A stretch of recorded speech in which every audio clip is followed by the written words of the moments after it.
Okay, my mic's on. All right. Cobra Kai. Cobra Kai is basically this show, okay? It's a show that's... it started off in 2018 as a YouTube Red show. No one got YouTube Red. I didn't get YouTube Red. I only saw the first 2 episodes because they offered them free, so I saw those first 2 episodes multiple different times on multiple different occasions, but I never actually finished the rest of the series. And so, recently... Netflix took the show. It's a Netflix series now. That's great because I was excited to see the show. Kind of forgot about it.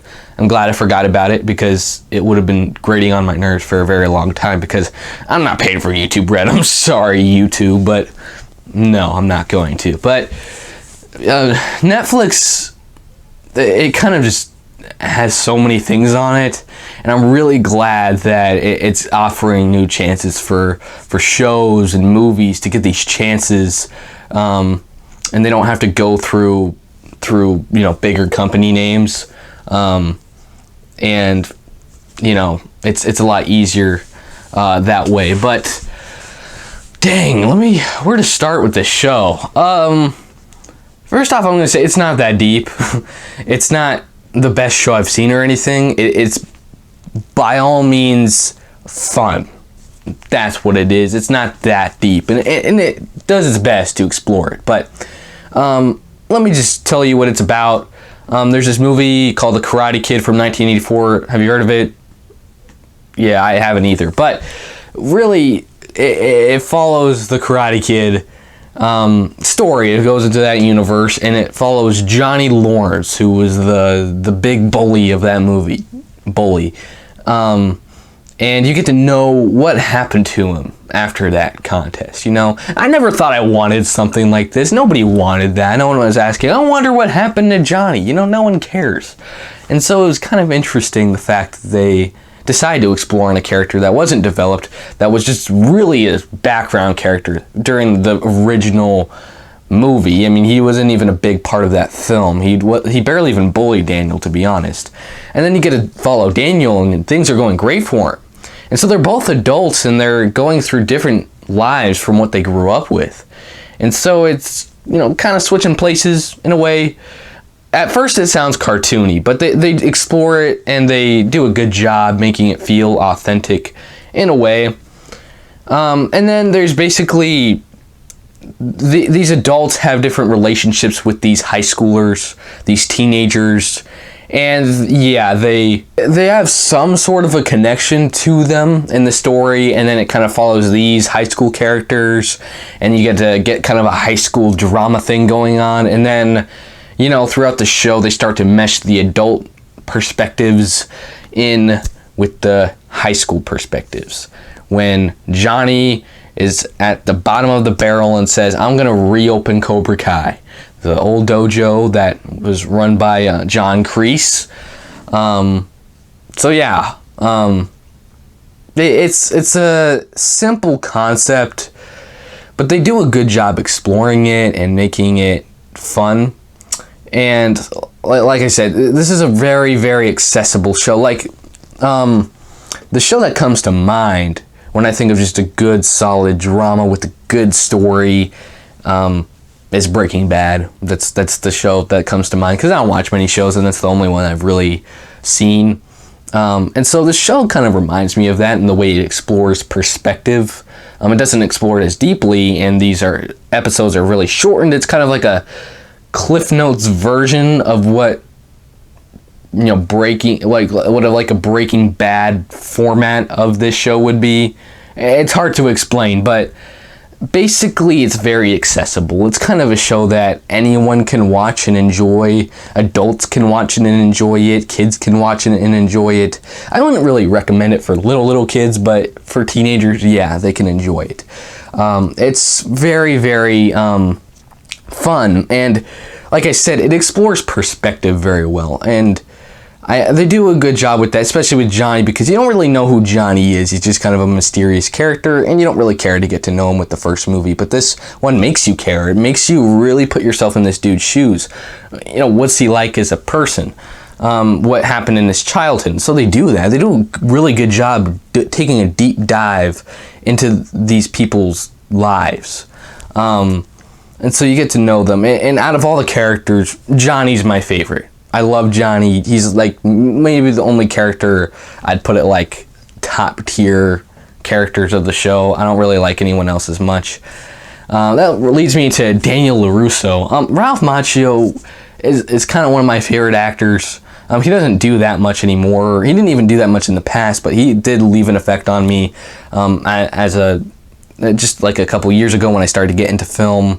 He really made me notice that kids can act, and he did it really well, even though he was like in his 20s or something when he filmed the original Karate Kid. It's crazy, I know, but he was a really great young actor. And I also respect him as a person because he actually stopped acting just so he could, be with his family. That's honorable. That's like, I just salute this guy. And so I like him as a person. I like him as an actor, but I didn't really like Daniel LaRusso's character in the original movie, and I really don't like him that much here. He's flawed. He's also likable when he needs to be, but he can also be like really unlikable, and you just want to punch him in the face. So that's kind of what leads me into my problems with the show. Is even though everyone's flawed, and I like that, I like the realism. Sometimes they make them unrealistically mean, and I don't understand why. Like with Daniel LaRusso's character, he's just so mean to this guy. And I don't know, maybe he just screwed things up in his head thinking about what Johnny did to him, but Johnny didn't really hurt him at all in high school, and he is so mean. He holds so many grudges against this guy, and it just blows my mind, honestly. But while we're talking about flaws here, my biggest flaw with this show is it doesn't show characters change. It just kind of shows them being one way and switching immediately. There's no change. And it's kind of annoying, kind of bothered me a little bit, because we get really interesting deep dives into these characters, but you don't see them change. There's just one character, Hawk, who at the beginning starts out as like a bullied child.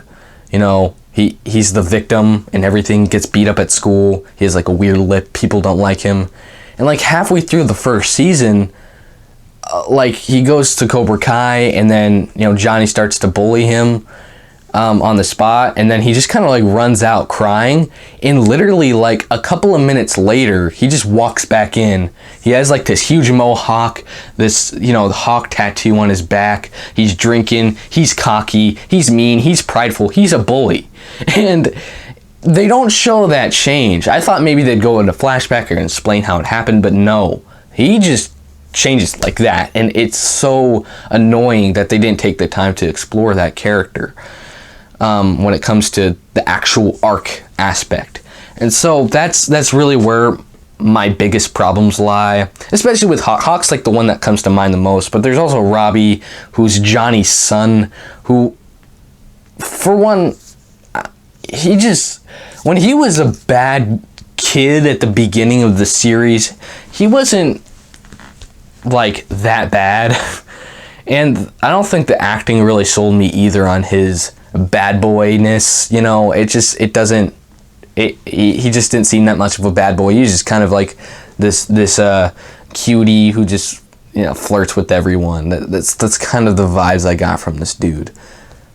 He's not a bad dude, and I never once felt threatened or annoyed that he's doing these bad things at the beginning of the series. Like, it never bothered me.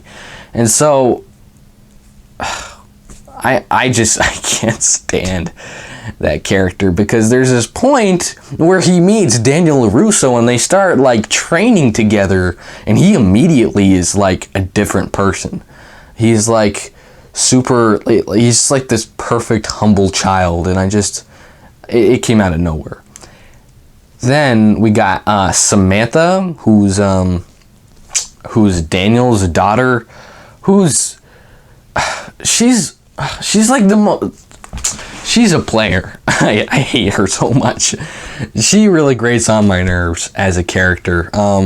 While she does get a lot of screen time, and I don't despise her, but I hate some of the choices she makes. It really pisses me off, the stuff that she does. Oh my goodness. She just kind of, she's one of them white girls that, flirts a lot. And she's very attractive. She's that person that, there's this one point where there's this one character, Miguel, and doesn't have a partner, and he's like, oh, I'll be her partner.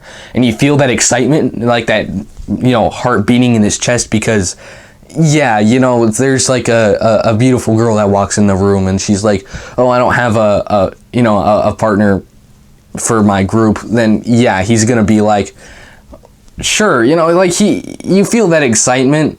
I think they did capture that very well, for sure, but she was so hard to follow. And I guess it's realistic. Maybe my complaints are just the fact that they were trying to tackle realism in some ways. I don't know. Man, there's just so many characters in this that really piss me off. But the one that comes to mind is Tori, who shows up in the second season, played by Peyton List. She was in a lot of Disney Channel movies. She was in that show Jessie, that Disney Channel show, and she was in Diary of a Wimpy Kid, the second and third one. She's fine in them. She's not bad, but she's awful in this show. She's really bad. Oh man. It's mostly the way the character was written. I hated the character, because the thing about it is that you do feel sympathy for everyone at some point. Even if they don't really show them change, you still feel sympathy for them. I felt no sympathy for this girl, none at all. The final episode, which I won't spoil, of season 2, she goes full-blown sicko mode on this girl, and I just could not believe the choices that this character made. It did not make sense to me. It didn't make sense, and they don't really explore it. Like, if you're gonna be unnecessarily mean-spirited, you need to explain why, if they're gonna give you this much focus. I didn't understand why she was such a mean person. I hated her so much. She was over the top. There's this moment where she's trying, the writers are trying to make you feel sympathy for her. She's talking about how her mom worked at a diner, and she fed the kids table scraps because she didn't have enough money to pay for food, and then she got fired from her job. And then she's like tearing up, and she's like, I hate the world because of that. And that's it. That's the only thing they tried to do. And with that line, I'm not immediately going to connect with her because she said one thing about her childhood. That's not going to make me connect with her. That's not going to make me sympathize with her. And I didn't at all. She is the worst character in the entire show. I'm not kidding. I hated this character. She was obnoxious. What else? So I got characters down. Let me talk about, I guess the way it was made. I really like the style it goes for. I really like the relaxed summer vibe I get from it.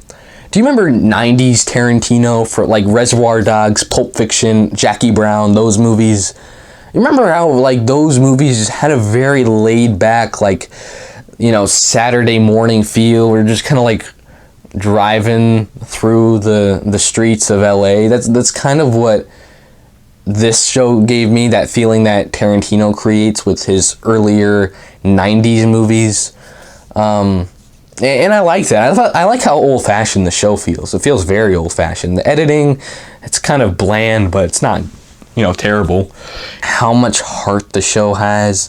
The show has so much heart. It's also really funny. That's the thing. Like Cobra Kai, it's a fun show, but there's not much to talk about or analyze. And that's the thing. I'm getting kind of annoyed seeing these YouTube videos being suggested on my, my recommend page. It's just like people analyzing Cobra Kai, but it's not that deep, guys. It's really not, and I don't think it deserves to be analyzed. I think it's something you can watch, have a good time, appreciate the fact that they do try to dissect the characters, but they don't do it enough. They don't fully commit to it like something like Breaking Bad did, or even Avatar: The Last Airbender did. And so it's something that it's accessible, and it's fun, and it's entertaining. It's really easy to get lost in it. And it's something that, like, when the episode's over, you're still thinking about it by the end. And that's good. That's good. You are thinking about it. It's not forgettable. It's not just easy entertainment and then you forget about it immediately. It does stick with you, and there are definitely, messages in there that, you remember, because yes, it has a great, it has a lot of heart. That's really what I like about it. Flaws. They just need to do a better job showing characters change. They really don't. First season, I think, is good. I think it's really solid. Each, cold open before the, opening titles show up.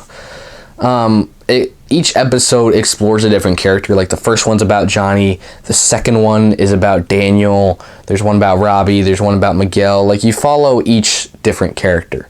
Speaking of Miguel, actually, I don't know if I said this, but he's easily my favorite character of the high school kids, because I don't really like any of the high school kids that much. I like Hawk as a character, I do. I think the actor playing him is trying his best, but he's just such a... his writing is when they wrote his character, it's paper thin. They don't really have anything to do with this guy. Just besides, being a bully. That's it. And so that bothered me a little bit. But nothing major, you know what I mean? There's nothing in here that severely annoyed me. I know I've been ranting on different characters I didn't like, but there was nothing about this that seriously frustrated me and made me just angry and stop watching the show. I've had that happen. I remember Arrested Development. I stopped watching that show. I didn't care for that show. I got sick of it because the writing just got so boring until they just didn't know what to come up with. And so they just started throwing things at the wall. It didn't make sense, or it was just flat out disgusting. So I couldn't stand that show, and so I stopped watching it, even though there is an ongoing plot with that one. With this, I didn't want to stop. It's addicting. I don't like saying that about shows, but it is. It's very addicting. But it does do a very good job of making you care immediately, especially with Johnny's character. Daniel, also, he's likable and he's cool. And I like seeing Ralph Macchio back. Second season, I have issues with. That's where my real problems with the show come, is mostly in the second season, because that's where we get introduced to Tori.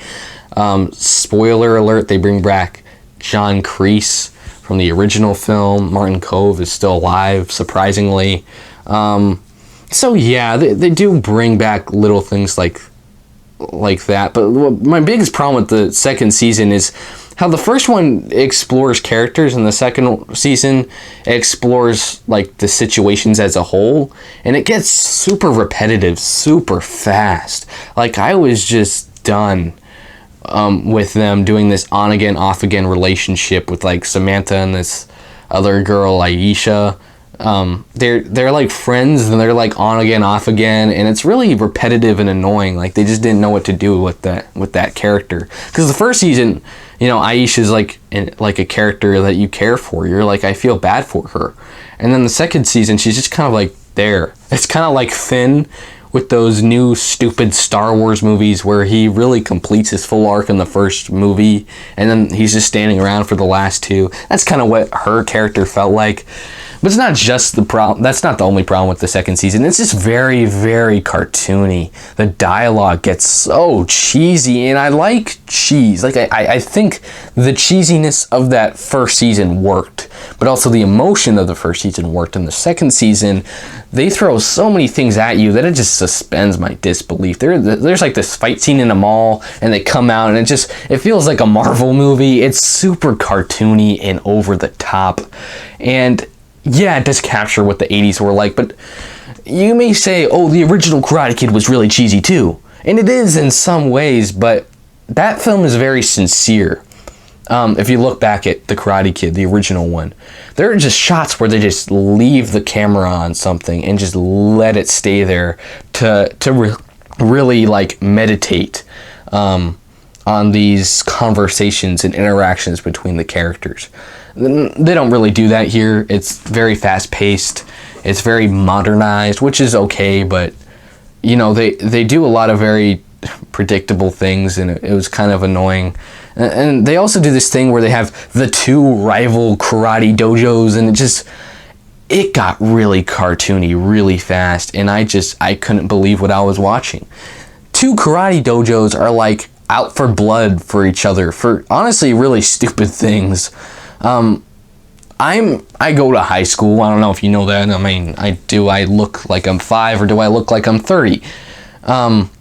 I do go to high school, and high school's not the way they portray this in it, and it's made by adults obviously, but I'm saying like kids don't care that much. They don't get that dramatic. I mean, they would in middle school, but in high school, no, we don't really care. You know, if someone cheats on another person, you know, the person's not gonna get that jealous. They don't care. No one cares in high school these days. At least my high school, we just don't care. And there's just not bullying in my high school. Any school I've ever gone to, I haven't seen the bullying that this school has. Like, there's bullying, like, if you watch the movie Moonlight, there's a lot of very severe bullying in that, and that's realistic and grounded and disturbing. But then there's, you know, if you go to, like, an actual like my high school, you see, yeah, kids aren't that mean. They don't bully each other. They don't pick up someone's hat off of their head and have them catch it. They don't do that. They do that in this show, and it's cartoony, but I don't know if it's exactly self-aware. That's the thing. I was like, do they know that they're doing this or not? Because sometimes I feel like they are taking themselves just a little bit too seriously. In the second season, what they do with Daniel's character is he kind of just repeats everything that Mr. Miyagi said. Says Mr. Miyagi this, Mr. Miyagi that, and he doesn't really have any original dialogue. And so it's really annoying, it's really cheesy. It just makes me go like, they're taking this way too seriously. And I would just take a seat, you know, I would just like sit back and just be like, oh, this is fun, you know, this is self-aware, cheesy, kind of dumb. But I feel like they went and did it for a little too far, a little too long, that it's just really obnoxious after a while and repetitive, and I just don't like that. That's the thing. The first season does a good job exploring characters. The second season does it fairly well, but not that great. So if I were to give the first season a score, I'd probably give it like an 8 out of 10, a pretty solid score. And I'd probably give the second season like a 6 or a 7. Well, also pretty good. But it's got its problems. It's way more flawed than that first season was. So yeah, it's got its problems. You know what I mean? There's also one last thing I want to add. There's this one episode in season 2 where Johnny reunites with his old high school buddies. It's not that much of a spoiler. I won't say why, but they all kind of like reunite, have this final moment together, and the end of the episode works. It's powerful. It hits hard. But I think that was maybe my favorite episode of that season. Either that or, you know, the finale, which is also awesome. That final fight scene in that high school, I'm not gonna lie, it was pretty awesome. It was kind of stupid if you think about why they're fighting, but it's fun. It is, and it got my blood pumping when I saw it. Hawk go like, oh yeah, it's on, and everyone just starts beating each other up. It's kind of hilarious. Yeah, I think that scene was handled pretty well. And then, you know, we got that finale, which hits hard, it's powerful. It's like, you know, the Avengers Infinity War of the Karate Kid universe. It's true. Yeah. So thank you guys, as always, for watching. If you've seen Cobra Kai, let me know what you thought down below. The praise it's getting, I understand, but the people that say it's one of the best shows ever clearly haven't seen the TV show before, because this is nowhere close to that. For me, I had a fun time with it. I know I sound like I'm taking a big dump on this, but I actually really, really enjoy this show. Like I said, it's super entertaining. It's super accessible. It's really, really good. So if you haven't seen it, I recommend it. If you have YouTube, get a YouTube premium subscription. It's probably still on there. But if you have a Netflix subscription, I'd recommend checking it out on there too, because it is worth your time. It's a lot of fun, and it's something that from the very first episode, you get into it immediately. If you've seen The Karate Kid or not, you'll have a good time with it. So, with that said, first season, 8 out of 10. Second season, 6 or 7. All right. Yeah, I don't know how to end this video. So, I'll see you in the next video, guys. This is Butler. Turn the camera off. And I'm out.